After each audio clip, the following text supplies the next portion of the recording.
questions. It is not accident that the word safe has been chosen as a name for this new fine center. Safe is not just an acronym, a very clear and efficient acronym.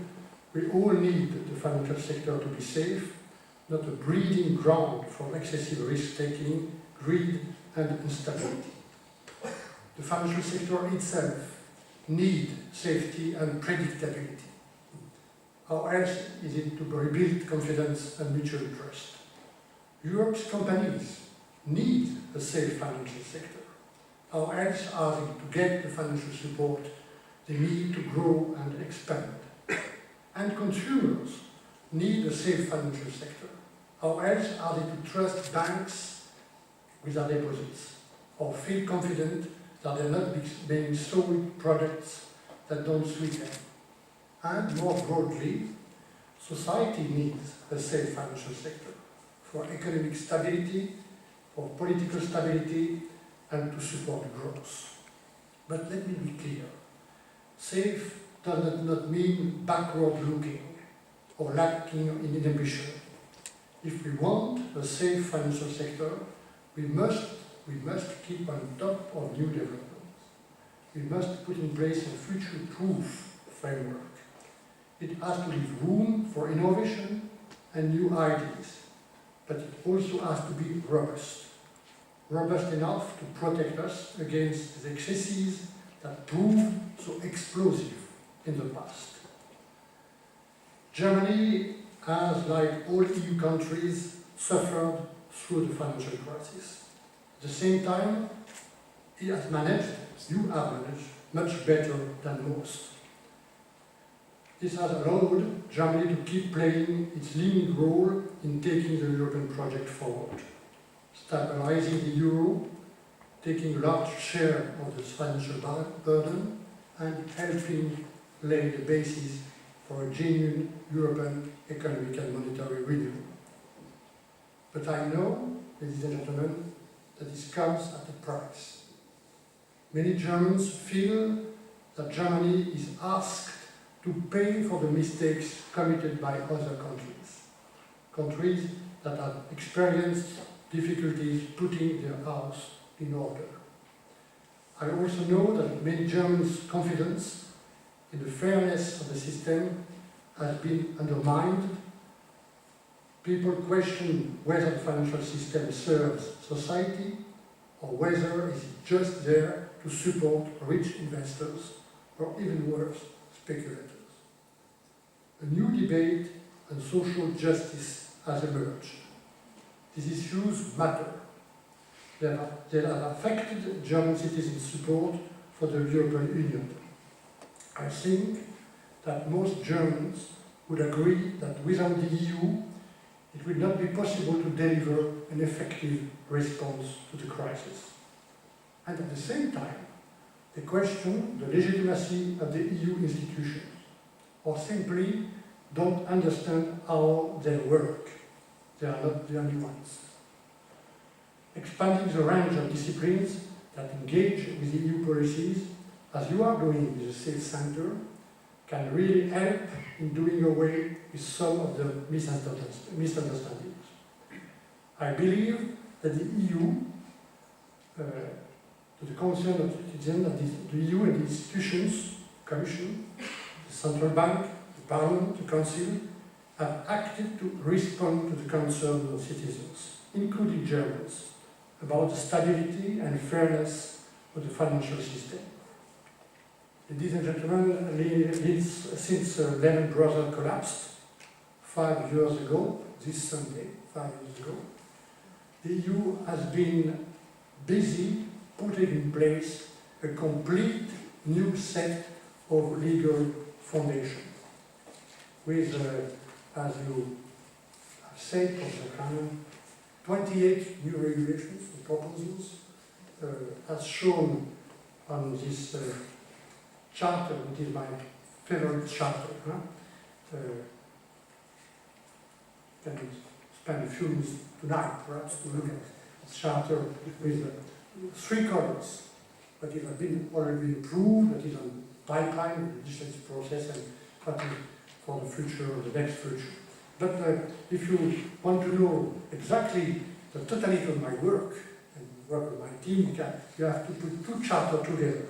This one is just for the financial architecture, to put again the financial sector and financial services at the service of the real economy, and to create this stable and safe financial sector. The second one, which is perhaps almost equally important, is the single market. And this is a real economy. This is the floor of all the private and public initiative taken by businesses, by landlords, by the territorial collectivities and the states. And if this floor remains so fragmented between 28 national fiscal or administrative regulations, all the initiatives, private and public sector, will remain less effective. The reason why, with my colleagues, we have seriously and very effectively found 25 points where we can improve, and we are going to improve the coherence of this single market. For instance, the European patent, we have delivered 1 year ago, after 30 years of passions, the businesses in Europe, or also simplification of the public procurements. Coming back to the financial sector, what we have done with these 28 new regulations is a bedrock on which a safer, more responsible and more growth-oriented financial system will rest. The latest of these new rules, just last week, were proposals I made to regulate money market funds and to deal with shadow banking. It fulfilled the last of our G20 commitments, and it was, if I'm correctly informed, one of the main priorities underlined by Chancellor Merkel in St. Petersburg last week. But our top priority is the banking union. It rests on everything else we have done to make the financial sector stronger and safer. By creating the banking union, we will make it possible to supervise banks better and to handle banking problems more effectively in the Eurozone and also in other member states which may decide to join. The cornerstone of this project is a single supervisory mechanism to be led by the European Central Bank. It allows for better and more integrated supervision of banks and credit institutions within the Eurozone. And let me mention here in Frankfurt the ECB and its president, Mario Draghi, who are now actively working on the implementation of this project for 2014. But we want to have a fully fledged banking union. We also need a single resolution mechanism. It's the other pillar, with a single resolution board and a single resolution fund. This is how we will tackle future bank crises efficiently, with minimal costs to taxpayers and to the economy. The Commission has made an ambitious proposal in July. I know that Germany in particular have some concerns as regards the role of the Commission, as regards the legal basis. However, we are confident that our proposal is legally solid. I will repeat this later this week, tomorrow in Vilnius, when I met the EU Ministers of Finance and Governors of Central Banks. Overall, I know that Germany shares our ambition. So I see no reason why we could not reach an agreement, as long as we stick to the facts of debate. As usual, I remain with my team committed to make my best efforts to build a robust compromise. Let me now turn briefly to our main initiative heard. We have been hard at work putting the new rules in place, but we are not there yet. New threats emerge all the time. Long established practices need to be challenged. Policies and rules need to respond and anticipate more actively than ever before. The Commission will make a proposal this autumn on the structure of the EU banking sector. Our thinking has been greatly informed by the report of the high-level group chaired by Erkki Liikanen. I would like to thank you, Professor Hein, for the valuable contribution you made to that group and for the impressive amount of work delivered together. It is an important but complex project. We had over 500 replies to our last consultation on this issue, and many respondents called on the EU to take action. But we need to get this right, making sure that large banks finance the real economy rather than trade their way to big profits, and at the same time preserve the diversity of banking models in the European Union. I don't believe that one size fits all. Another issue where immediate action needs to be taken is on the regulation of benchmarks. Benchmarks are essential to many financial instruments.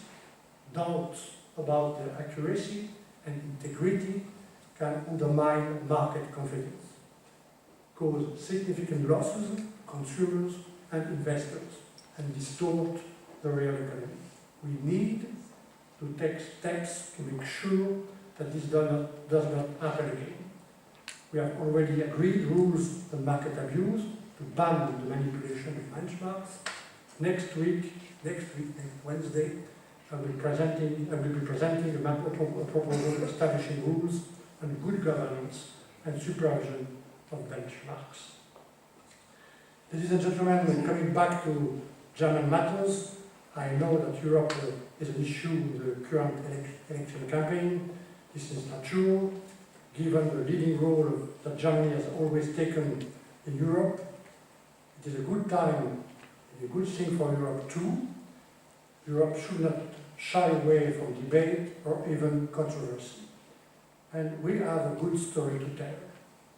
But let there be no mistake.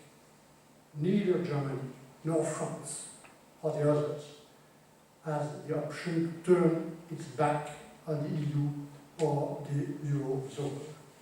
60% of German exports go into the single market, 60%. 40% into the Eurozone. German exports to Austria or the Netherlands are of the same order of magnitude as German exports to China. The single market has always been and remains a foundation of Germany's economic success. Both politically and economically, Germany's future lies in Europe. Not in a weaker EU, but in a stronger European economic, monetary and political union. A union that will help us avoid the repeat of past crises through better regulated financial markets, a union that is better equipped to deal with future threats wherever they may come from, and a union in which all the members from now on respect the rules of co-ownership. That is also the condition for solidarity, and we are building this Europe together with Germany. Ladies and gentlemen, to conclude, and taking to you, I'm encouraged to see some young academics here today. The future of Europe's financial regulations will draw on your expertise. The financial system is too interlinked to be dealt with only within national borders or within a single academic discipline. The way this center is going to work give me confidence that the links between the financial sector and the real economy are recognized and understood. Your European approach is a signal that there is a real understanding of the vital interplay between the national and European regulatory system, with due for the subsidiary principle and maybe in the future more respect for subsidiarity. I wish you every success as you start your activity. The lessons of the financial crisis have been hard to learn, but we are making progress, and we will not have a short memory. We are taking a new approach, a safe approach, a European approach, which is more or less the same. There are hopeful signs that the worst of the economic crisis might be over. I look forward with you to building a financial framework that supports the real economy, to make sure that those green shoots of growth can take root and flourish. Thank you very much for your kind attention.